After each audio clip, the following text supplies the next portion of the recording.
Welcome back to Crafted Reality, a podcast by Yello Brick. In this episode, we chat with Tobias Weatherburn, an actor and voiceover artist and all-round lovely human being, about crafting realities through performance, voice and audio. We chat about his recent roles that include his role as Dai in Camlann, for which he has been nominated for Best Performance by New Jersey Web Fest and Vox Awards. We also chat to him about his recent role as an assault marine in the Warrhammer 40k game Space Marine 2, which is very, very exciting. So grab yourself a cuppa and sit back and relax, and we hope you enjoy.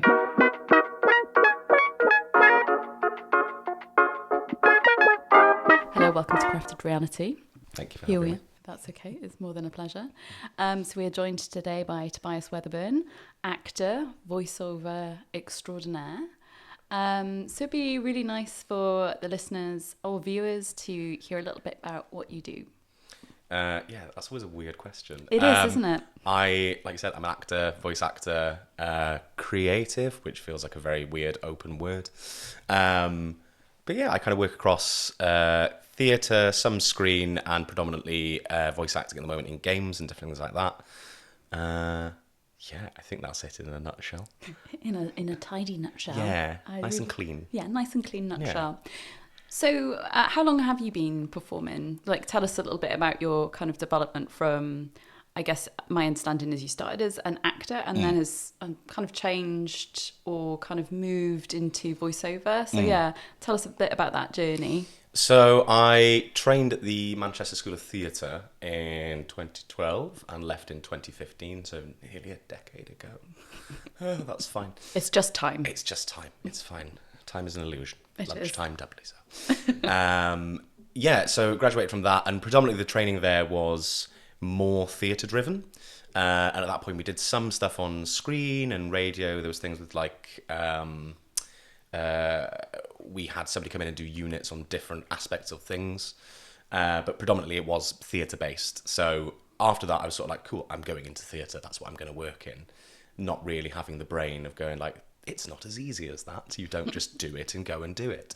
So that was in Manchester, then moved to Cardiff, originally from Pembrokeshire, so wanted to come back to Wales and sort of work on more Welsh work, being a Welsh speaker as well, sort of like, oh, maybe there's more things that I could pursue here. I think one of the first projects I did was one of the Sherman Theatre Christmas shows, where it was the Emperor's New Clothes, Dillad Newydd yr Ymerawdwr. And my brain just sort of went, great, I've done a show at the Sherman. That's it. I'm sorted now. That's my work. And then I don't think I worked in theatre for 2 years after that. Yes. Which is a very common thing. Yeah. After that, I started up a theatre company with my partner called Spilt Milk. And we did a lot of predominantly new writing work. So we did like scratch nights and things like that. But we wanted to try and make it not necessarily message driven, but there was a theme, and that theme was linked to different charities. So we did ones for Endometriosis UK and for Prostate Cancer UK, and different charities to try and talk about topics linked with that. So people with wombs and people who suffer with endometriosis, being able to talk to them about experiences and represent their stories through work, and then raise money for those charities, and vice versa, all the different ones we did, Shelter as well. And then after that, we did a show called 5 Green Bottles, which we did at the Cardiff Fringe in, I'm not going to say a year because I can't remember. That's okay. Yeah. In the past. Yeah, I think 2018, 2019, around about then. Time is an illusion. And that then got picked up by the Sherman for their Get It While It's Hot programme, where it was fringe companies doing new work. And then COVID happened. Yes. And it kind of put a stop to everything in terms of performative stuff for me and creative stuff for the company. And it just sort of died down. The company still exists on Company's House. So if you want to look it up, you can go there and find it. But yeah, we've not really... Just as proof. Yeah. Everybody frantically Google. I promise it's there. Yeah. But yeah, so like it's still there, and we may revisit it at some point, but you know, for now it's stagnant, I think is the best word really, which feels like a weird word to say, but and then yeah, so COVID hit, and I had the realization of none of the work I normally do I can do. And there is nothing available. And at that point, I was working part-time in an escape room. And the furlough for that was minimal because it was a 0 hours contract. So I think I was living off of about £30-40 a month. Wow, yeah. Which was fun. Yeah. And luckily the Welsh Gov did a support scheme for freelancers where there was a grant you could get. I can't remember how much it was. I think it was like £1.50 that can support you for work lost. And my brain was like, don't just use this to live, try and use this to pursue something and get equipment and do something. So with that, I went and bought a MacBook and I bought a microphone and a load of soundproofing, gutted my airing cupboard and just turned it into a soundproof studio. And then from that, started trying to get work, and it kind of just built up from there, really. So tell us about your setup at home then. How did you know where to start with all of that? Because you look at recommendations on sound equipment, and that can be wild, from your kind of like 40 quid microphone up to, Yeah. a couple of grand, really. Yeah. Like, how did you kind of find out what you needed to do to set up a home studio? Well, I think so. I bought a Yeti microphone years before for just like auditions and stuff, because every time I had an audition come through for any voice work, they were like, oh, just record it on your phone, they don't care. And my brain was like, but surely they do, because like the phones have gotten better and better, but even at that point the mics on them weren't incredible. And if you weren't in an environment where there was any form of soundproofing, like I would always try and do it under a duvet or behind pillows or something. And a lot of the time you could listen back to it and just hear how tinny it was. And they would always be like, don't worry about the quality, they care about the performance. But I'm like, well, if I'm worrying about the quality, listening it back myself, surely they're going to concentrate on that rather than the performance. So went and bought a Yeti and was using Audacity. And so that was my stuff for a long while. So then when it came to actually buying professional stuff and trying to do it better, I tried to do a lot of research and try and sort of find out like, what are the microphones most people use, or what sort of soundproofing do I need, and trying to do it within a budget. And I ended up going with, I think the microphone I bought was a Rode NT1A condenser mic. And since then I swear by Rode, not a sponsor. But yeah, they're just really good. There's nothing you need to do to them.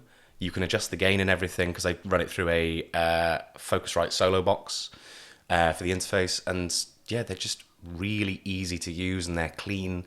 And I think personally there is a illusion in the industry that you need to spend thousands of pounds on microphones, because technically the mechanics of a microphone hasn't changed since they were first created. It's mainly the software or the headphones. If you're listening back to it through really nice headphones, it's always going to sound better.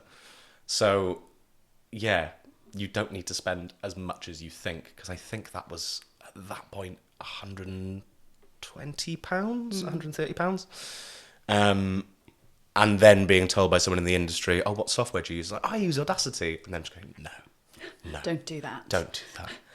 And I will caveat that by saying I think Audacity is brilliant if you have not made money from it yet. Because I think the thing is, you need to look at the cost effect of it, of sort of being like, well, if I'm not making money from this, how can I feasibly say, well, I can spend all of this money to try and make money from it, because you're just going to be losing money. So if all you can afford is a £30-40 microphone and free software, use it, make stuff yourself, try and pursue stuff. And then if you start making money from it, then look at trying to upgrade your setup. And yeah, now I use Rode microphone, Focusrite solar box, and software, which has gone from my brain. We can put it in the comments later. Yeah, it's fine. It's not GarageBand, and I can't remember what it's called. This is where I look at the camera and go, I'm on a free GarageBand. GarageBand is great, though. I think GarageBand is an interface so quick, so easy to use. I do love GarageBand. Yeah. I will say, like when I'm editing this, which I guess because we're editing film, it's slightly different, but what were we using before was it Audition? Yes. Yeah.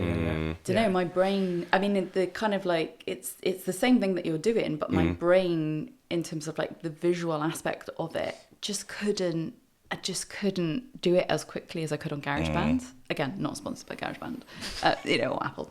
But, if you're listening, Apple. But hey, there's opportunity. I think it depends as well on what you're working on. Yeah. Because I think I found that for a while, I started doing audiobooks. And at that point, I was recording at home, editing myself, doing all of that. And it was the worst thing in the world to try and do on GarageBand because you're having to take out the breaths. Right, yeah. And it was arduous because the books were like 9 hours long. So you're listening to yourself for 9 hours, taking out your own breaths. And I did for a while develop some sort of thing where I couldn't listen to myself for a bit and started overthinking my breathing because I was like, oh, does my breathing sound like that? This is really weird. I don't like this. And then they decided to do it in studio and it all went away and it was lovely because then I didn't have to listen to myself breathing over and over again. And then editing that out. Yeah. Although you were telling me, what were the software you were telling me about? So I think AI, for all its sins in the future for creativity, potentially, and this is where it comes down to maybe picking a software that has plugins. So for Premiere, you can do Autopod, which will literally just cut out gaps and even ums and ahs now. Oh. So it just runs through and edits all of it out. So you can, great. So you can give it gaps and you can give it specifics like an or an R or maybe a breath, and then it'll do all of that editing first. But the Autopod one in particular is kind of interesting because like we are now, we're recording on 3 channels. You can record on 3 video channels as well, and whoever's speaking, it will automatically 100% opacity that one and not show the others. So it just flips between the cameras as well. So in a matter of, I think, depending on how good your processor is, in a matter of 30 seconds or a minute or two, you've got pretty much your kind of fundamental podcast there and then. But again, it's only on Premiere. So then we are editing generally video on Final Cut, and Final Cut doesn't really have many plugins. So, but yeah, I guess some of those kind of would definitely help the sanity a little bit more. Do you know what I mean? And I think that's the good side of AI, because that's the thing of use AI as a tool, not as a replacement. Yeah, and that's where it's perfect. It's like, this is cutting my workload down, but not taking my job away. Yeah. So it's perfect. Yeah. And I think, speaking kind of personally and by the sounds of things with yourself, when you're starting editing your things, you kind of make rules that you didn't realize you'd made rules up at the start of the edit, and they become more or less lax or more or less stringent. Kind of depending on your mood. Yeah. And then you come back to it and go, what was I thinking at the start? And then you're like, oh, just got to edit the whole thing. You're like, that whole first section again. So I think maybe not necessarily quality control, but at least consistency could be a help for you to get to, like you say, like let's say your 9 hours gets down to your 7 hours, or your 2 hours gets down to your hour. Then you're just focusing on the hour rather than this like immensely, immeasurably long timeline that you just don't quite have a comprehension of where you need to look. Yeah. You know what I mean? Like, because you could just go, oh, actually, I did 20 minutes worth. That was just really good. And actually, I didn't really need to look through that. And you wouldn't have done with the AI, initially, because you just swept through it because there was no ums or gaps. So, yeah, I think you're right. I think there's definitely bits where you're like, oh, this would definitely help me. And then there's a few bits where you just want to clear off. Yeah. We don't I need definitely started doing that at a certain point where I was listening to all of it and going, okay, remove the breath there. Okay, that line was a stumble. The retake goes in there. And there was a point where I realized I was looking at it and being like, do you know what? I can just read the height of the sound waves and I can see where I've been speaking and where the breath is. And I can just do that. Yeah. And it's easier. Yeah, I just have, like, on Final Cut, I have the audio massive, and my first cut is literally no sound. This looks very similar waveform to the next one. That means I made a mistake here, and I'm going to repeat it right next to it now. Oh my God, yes it was. I did it again, and again, and again. You realise you're like 5 in, you're like, I really had a bad 5 minutes. Expletives. Or as my nephew would say, holy shrimp. Holy shrimp. Yeah. That is going to be my new favourite phrase, I think. Isn't it? Like, I just love it. Like, holy shrimp. And every time I see him, like, that always sort of seems to be in some kind of conversation because he's in awe or wonder of something. And he's like, oh, you never guess, Ali. Oh, this happened. And I was like, holy shrimp. So, yeah, that is... It also feels ageless, which I quite like. Because It there's is, definitely isn't been it? phrases that are the generation below me now where I've gone, oh, well, I should try and understand, like, the vocab that's being used. And I say things like, oh, I understand what no cap means, or I understand what riz and drip means. And I'll say those words and somebody goes, why are you saying that? You are too old to say those words. Whereas holy shrimp, I feel, is like, that's timeless. Yeah, that's fine. there's holy shrimp and also shrimp. So, you know, just decide, just let me know how it goes. Yeah. And I'll start using shrimp in conversation and see Yeah. how it goes. Shrimp. Just to give you a context of the usage, you know. But what I'd really wanted to find out a little bit more about, because I suppose the podcast kind of focuses on this idea of crafting reality in these sort of worlds. In terms of the voiceover work that you do, in approaching characters particularly, how do you approach the character development and preparation? At this point, you just kind of go, I just do what I like. It's weird because I think, so part of it comes from understanding the sort of the brand you're working with or the world that you're working with. Because like if I compare like voicing acting in video games in comparison to, say, advertising, there's a different tone that you would have to use. Whereas like I remember doing voiceovers for, there was a couple of commercials. There was one for, I did commercials for Blackpool Pleasure Beach for 2 years. And the tone of that, oh, excuse me. I did commercials for Blackpool Pleasure Beach for 2 years. And the tone of that was literally being like, come down to Blackpool Pleasure Beach and we'll do this and this and this. And it's pitching it in a very particular way. It's like, this is how adverts sound. So that was one particular thing. Whereas when it came to voice acting in worlds and games, it became more a thing of understanding the world to then see where the character sat within that. And I think a lot of that would be jobs that I've booked, I think, come from understanding that world. So with Space Marine 2, which I can finally talk about, which has been about 2 years. I'm so excited to ask you more about that. But the only reason I booked that job, so when we get auditions and stuff for games, you have no idea what it is. It will have like Project X, Project Steel. They will never tell you what the project is, because before you do the job, you have to sign out NDA after NDA and do contracts and contracts. So half the time you could actually end up booking that job and still not know what it is. So you're blind in this world of not knowing what it is. But when I had the sides come through for the audition for Space Marine, I read it and went, I know exactly what this is. For the Emperor! It was literally like one of the lines like, we have landed on this planet. We are here. Like, it was the thing of going, that can be nothing else. Like, it is 100% that world. I know what sort of character they're going for. I know what sort of voice they want. And that was what I was told when I went in to do the first record. The casting director and the director were like, you definitely know what this is, don't you? I was like, yeah, is it Space Marine 2? It's like, yes, it is that. I was like, yes, good, I was right. That's good. But yeah, so half the time you're going in blind. I just love, no, it's a child TV show where there's a little bunny rabbit and he's got a friend called Hopscotch. Hopscotch, come to tea. Yeah, we've landed on the planet. Hopscotch.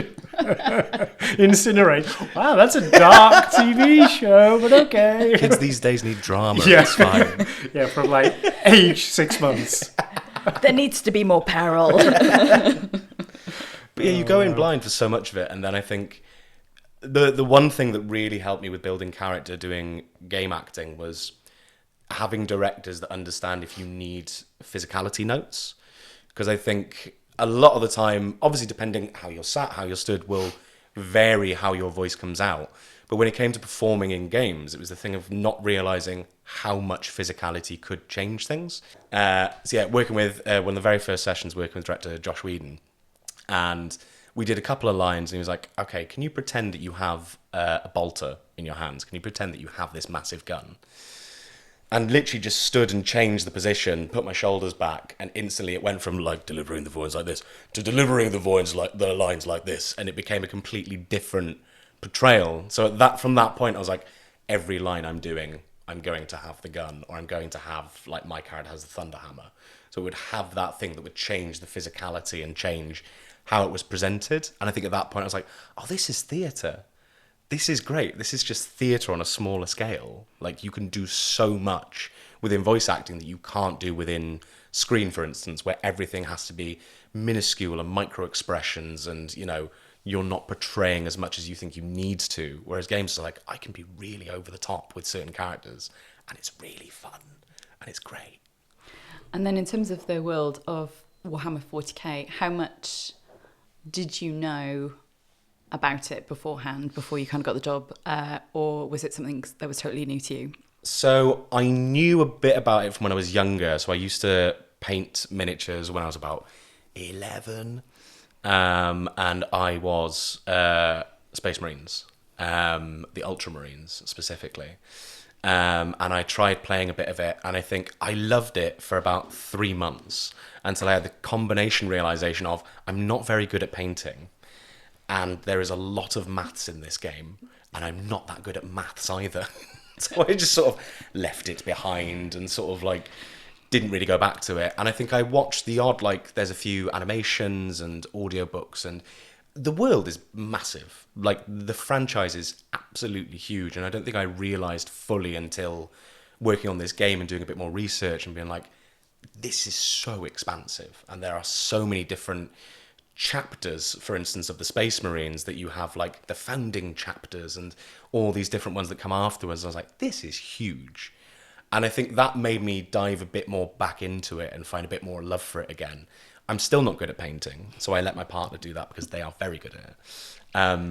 But yeah, just the world is incredible. It's so expansive. And I don't think I think of any other franchise that sort of has that much of an expanse across different things, from books to animation to films to games. Like, there's something like 20 odd games, if not more, within the Warhammer world, and they're all different genres, different types, and yeah, it's just huge. And how did you find your voice for your character, which was called Vespasius? Yes. Is that correct? I jump between Vespasius and Vespasius. Sometimes Vespasius, it changes. Vespasius, depending, again, Yeah. on your mood or the character's Depending mood. how he's feeling. Yeah. I think it was the thing of, so when they sent through the sides, you don't really get a full idea of what the character looks like, especially because most of the time they'll be in very early stages of design, or they won't want to fully give it away to you. So all I had was a little image that was this black and white sort of 3D model of the head.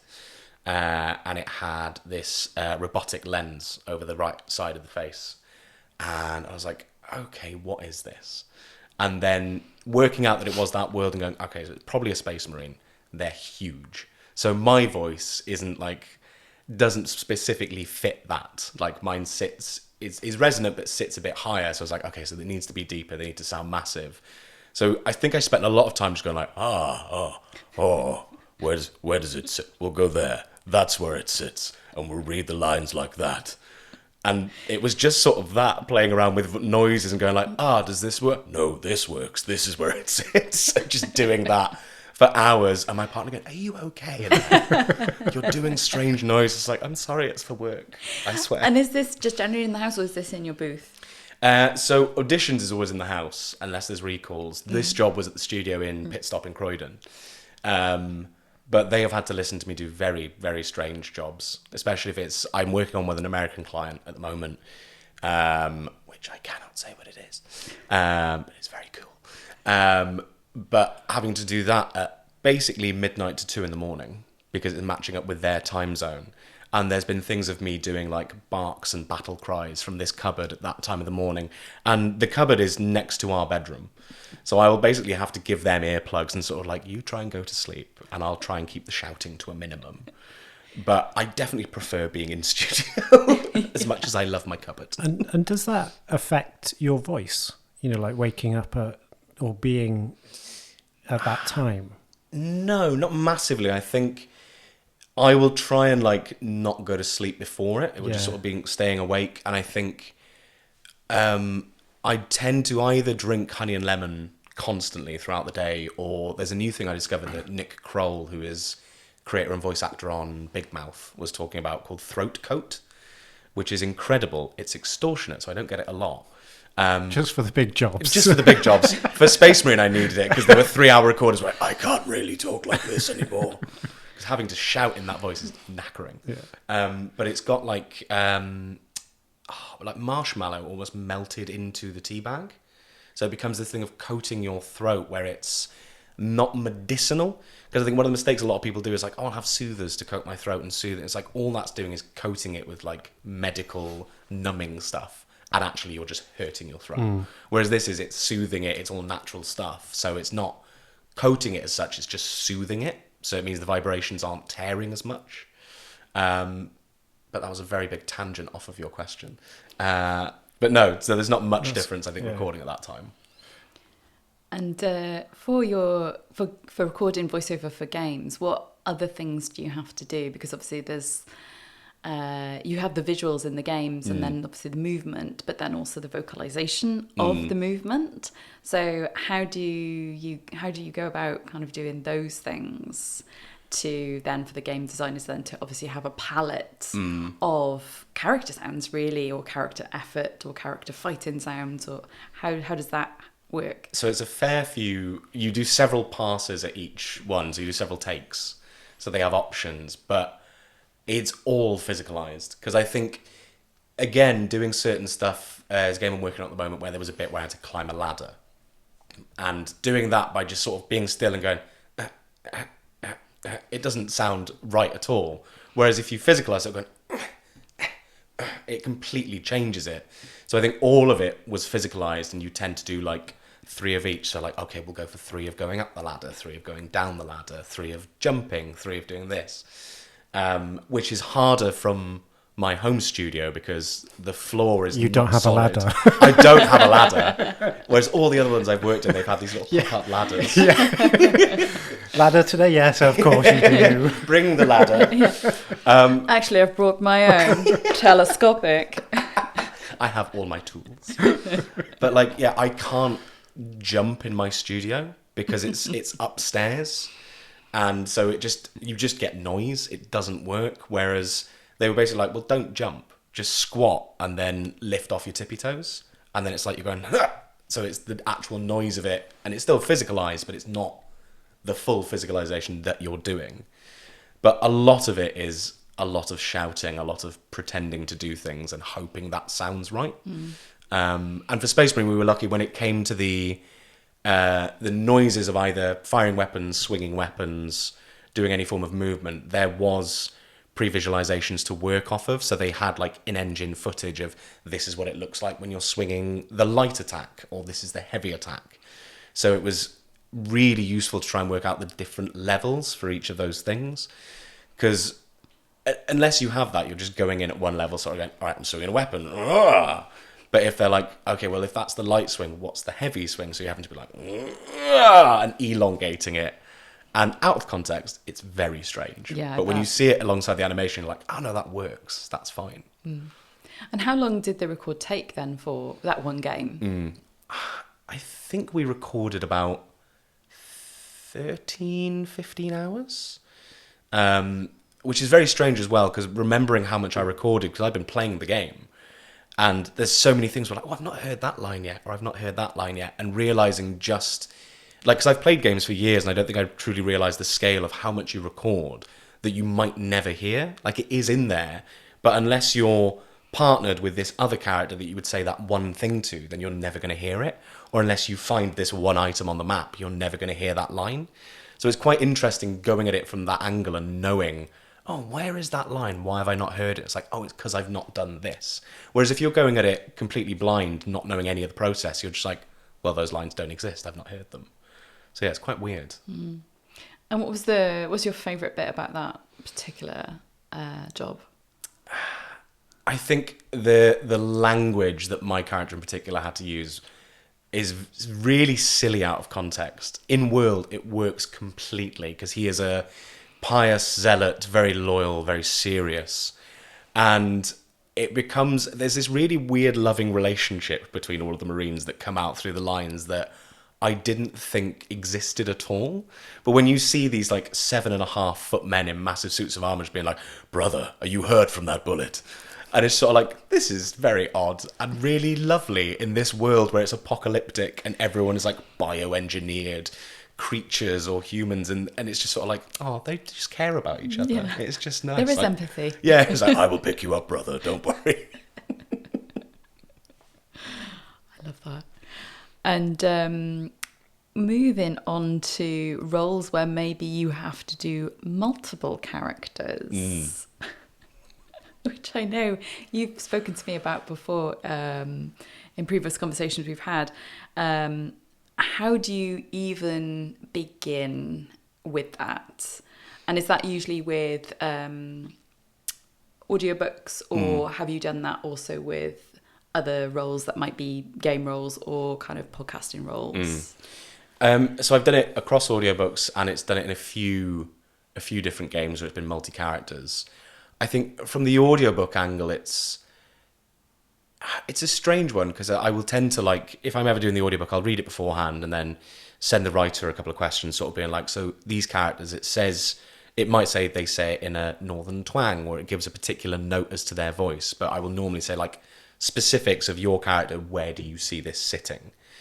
And I'm quite lucky in the fact that I grew up with, I was born in Essex, but my family's roots are Welsh, and then moved to Wales when I was 4. But my dad has a more Essex accent. My mum has probably, I'd say, more of an RP accent.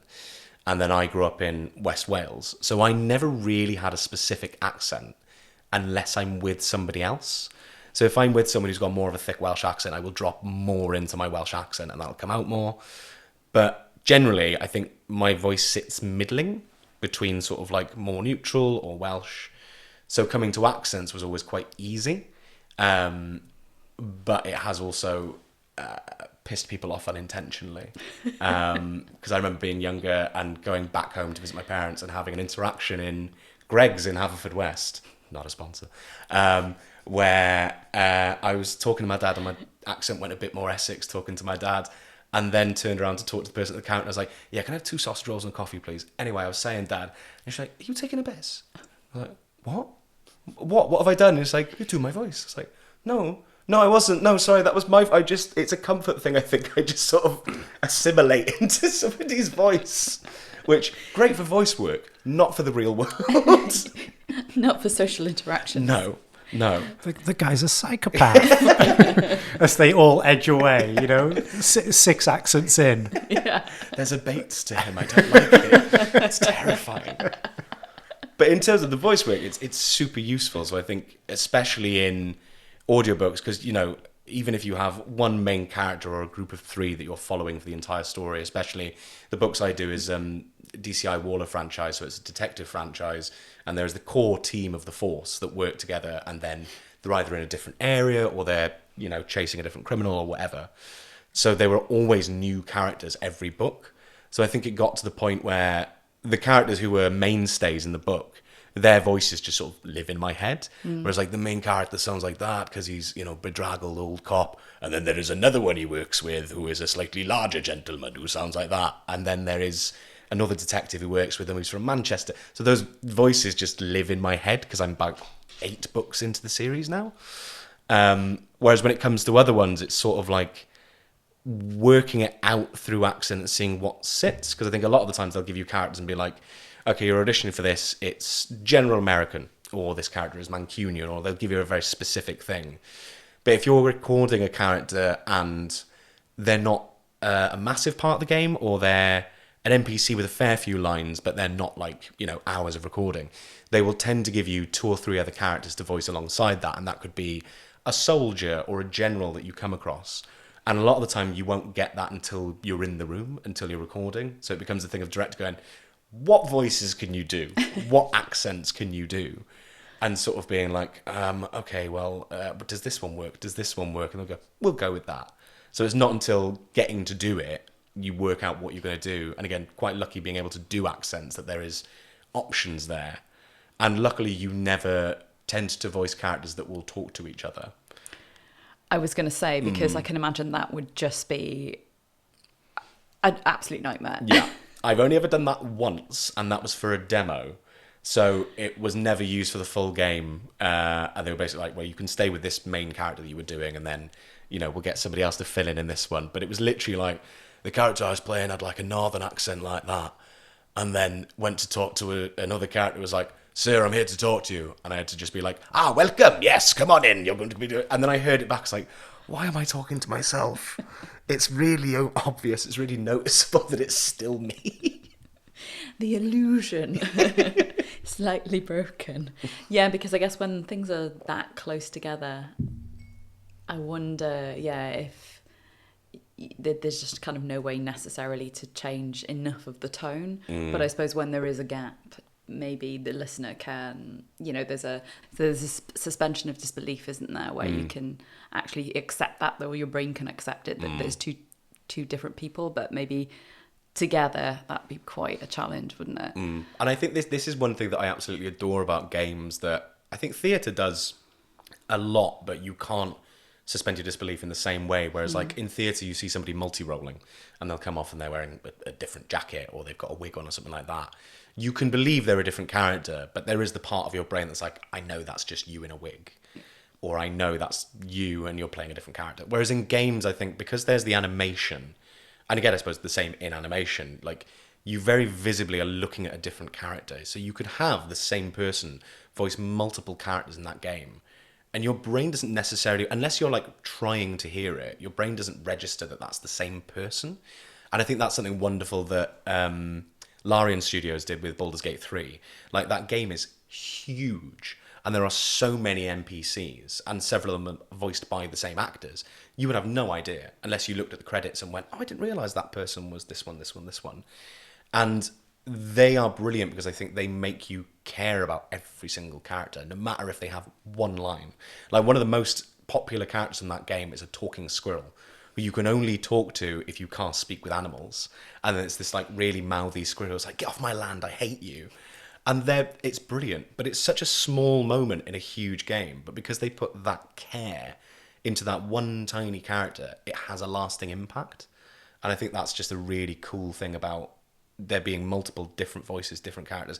Everything is important, from like the one-line characters all the way up to the person you're playing or with for the entire game.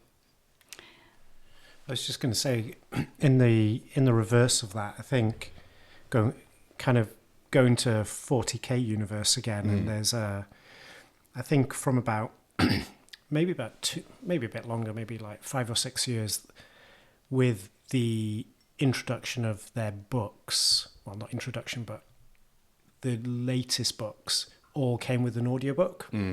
And so we've got probably one of the longest running ones called Gaunt's Ghosts, which is kind of Imperial Guard, kind of a bit more, they describe it in a way as like sharp, in effect.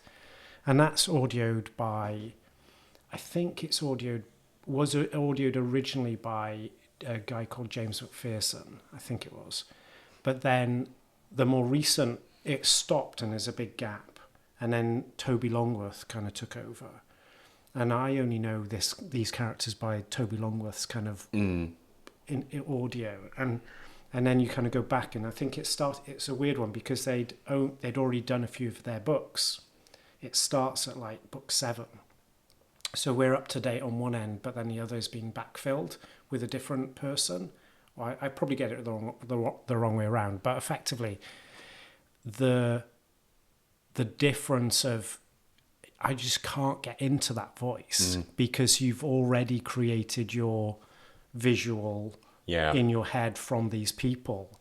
And it's almost to the level where you're just second guessing who those characters are because you know that voice as being that character.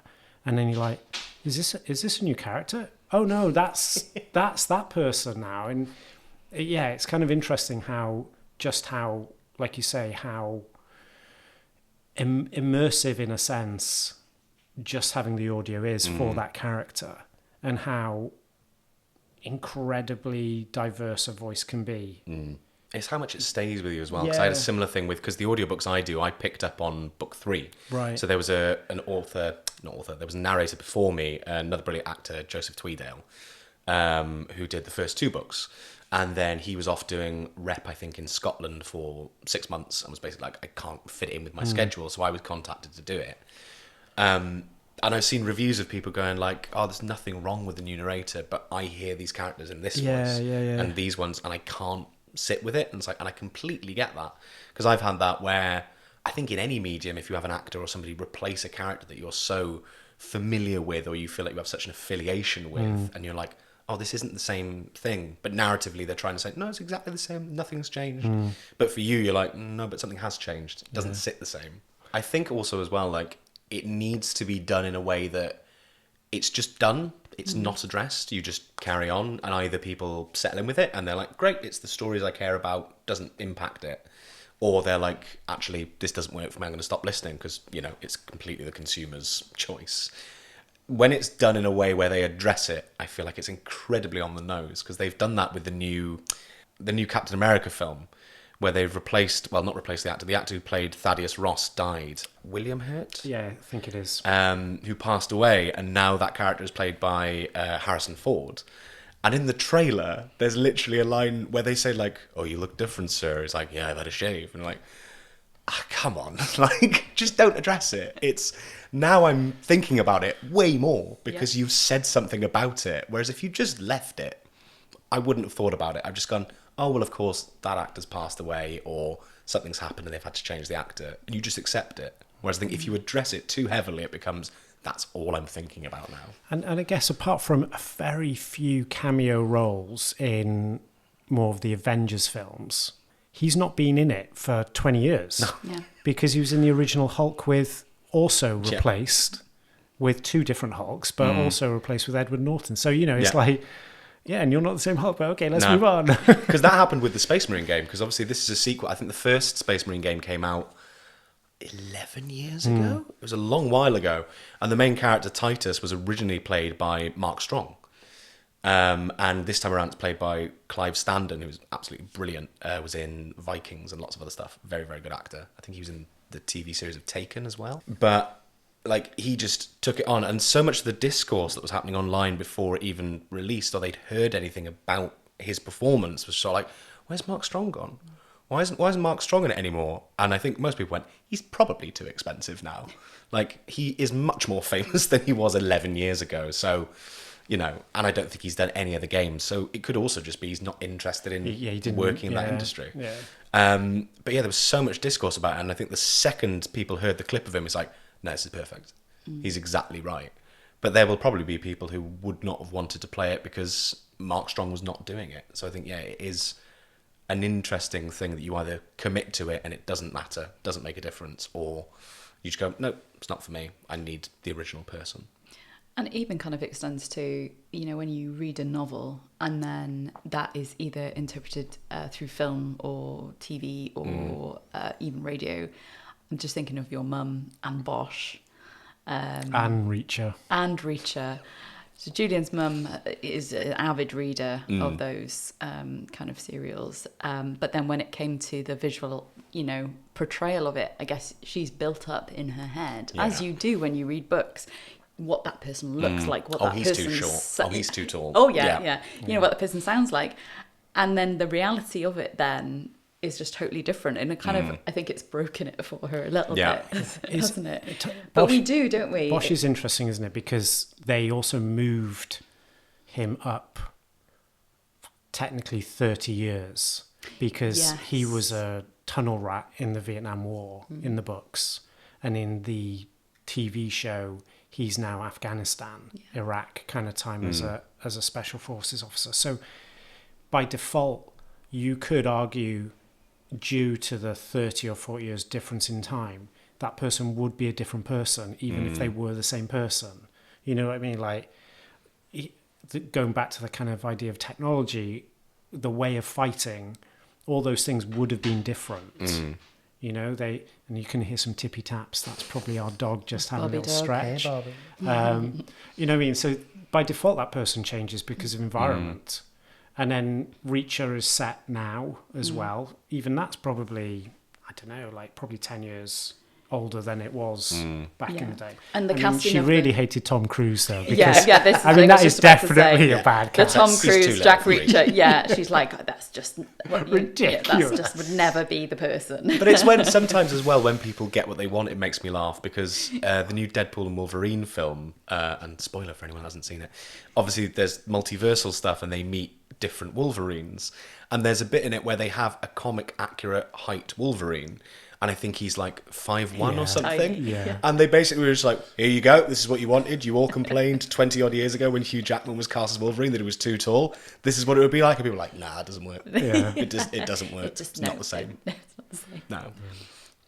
And I guess in terms of with audio, so we were just talking about how books you have this space for the imagination, and I suppose to a good degree, then with audio, we, in my mind, we kind of allow that space for people to map what people look like, and allow that sort of space for the audience to engage more kind of actively, I think, in the storytelling of it.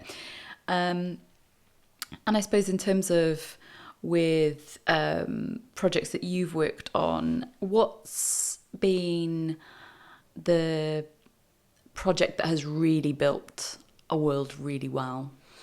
And that can be through the script, through the voices that are used, or even through the kind of sound design that have really created a rich world that then enable audiences to kind of fully realise that in their minds. I think 100% Camlann. I think the work, so Ella Watts, who wrote and directed it, and Amber Devereaux, who edited and sound designed it, like the world that Ella created on the page was instantly performable. I think it was a thing of, because again, difference to being on screen and on stage or anything like that, you don't have the world in front of you. It is a lot more like reading a book, like you say, like you read it and you can picture it in your head. And I think if you don't have that within a script or within the lines you're working on, or if you don't have a director who's helping you form that image in your head, you're not there and you don't feel as in it as you feel like you should be. Whereas I think with Camlann, the second I read it, it was sort of like, I know exactly where this is. I can picture it. It feels like that's where it is. So then working on that in the space, in the studio, it felt lived in. And I think then listening to it once Amber had designed and edited it, it was like, oh my God, that is it. That's how I heard it. That's how it felt doing it. And I think one of the other reasons that's one of my favourite projects to work on is because we got to act alongside each other, which was incredible and really rare, unless you're doing motion capture and performance capture and all of that together with the rest of the main cast. It just never happens. Like all of the recording I did for Space Marine, all of those hours was just me. And then obviously they edit that in with the other actors who you're working alongside. So getting to do Camlann as a core team, I think, developed that relationship between us as actors that then showed in the characters. And I think, they just created this world that we were able to live in. And we had things like, there was a scene in it where, or several scenes where we were in a truck. And originally Amber wanted to record that in a truck. And it was poo-pooed because the producer was like, we don't have the risk assessment to record in a truck. And also getting a cast of 3 in the truck, as well as the director, as well as you with a boom mic, is too much. And I'm like, oh, okay, fine, we'll do it in studio. But they had 4 little poof stools, 2 in front, 2 in the back. And Robin, who was driving the car in the scene, was given a Wii steering wheel. And it instantly felt real. I think we all just, you accept it as an actor. You're just sort of like, this is what we're doing, this is what it is. But it made it feel so much better because we were also like turning off mic and like turning behind us and talking to those behind us. So when you listen back to it, it feels far more lived in and existent. And we also had a big boombox radio that, because within the world, I'm always trying to use the long wave radio to try and get in contact with people, to see if anyone's alive, or the person who was my boyfriend, to try and find them. And it just made me feel lived in. It made the world feel like it was there. And just, I think, made a complete difference. And I think that project was an indie project. It was a very small budget, small team, and it went massive a lot quicker than they thought it would. I think it's had over nearly 150,000 downloads now. And the show's been nominated for several awards, and I've been nominated for 2 Best Actor awards. I'm just saying you've been nominated for the Best Leading Performance as Dying Camlann by the New Jersey Web Fest 2024 and the Vox Awards 2024 for your performance as Di. Which is very nice. No, and it's amazing, and I think well deserved.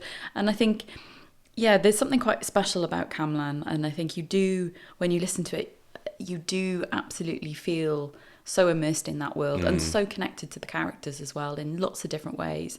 And I guess when I was asking the question, I had that in my mind. So thank you very much for bringing it up. It was kind of perfect to have that moment of like, you know what I'm talking about. I'm talking about Camlann. Because yeah, it is. And I'm not surprised it's had the success that it has had. Like genuinely, I think it's like incredible.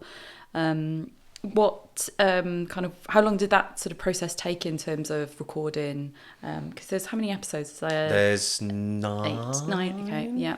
I think. Yeah. I should know that. No, There's that's like okay. there's one episode which is not the core cast. It is set in Greece, and there's another episode which is like a mini-sode in the middle, which I think is like 4.5. We can put the link in the notes, in the show notes. Listen to it. Yeah, it is I'm amazing. biased, but no, it is. It's brilliant. It's an amazing piece of audio performance, world building But craft. yeah, I think we only recorded. I think it was 4 days.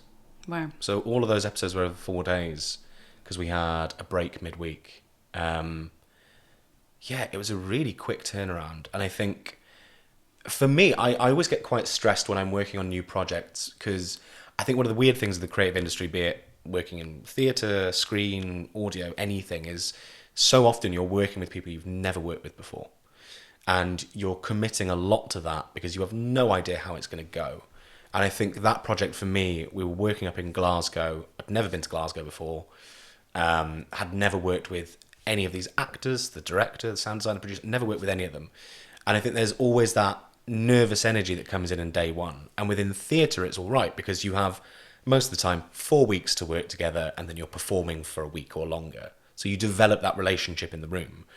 And that happened within 2 hours on Camlann. I think we all just settled into each other, and it was really wonderful because I think that showed then in the dynamic between us within the show and the relationships we had in the show.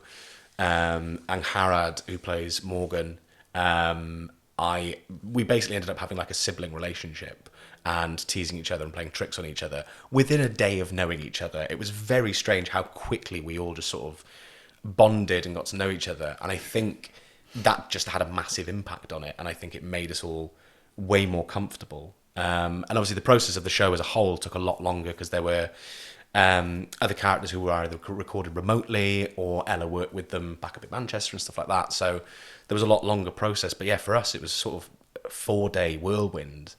And then it was done. And then months later, we got to hear the first episode and listen to it. And fingers crossed, touch wood, we will get funding for a second series, which would be lovely. So just to say, it's 8 episodes, 9 episodes. It is 9. An extra episode of bloopers, which is only 3 minutes long. And it's a post-apocalyptic fantasy by Ella Watts and Tin Can Audio.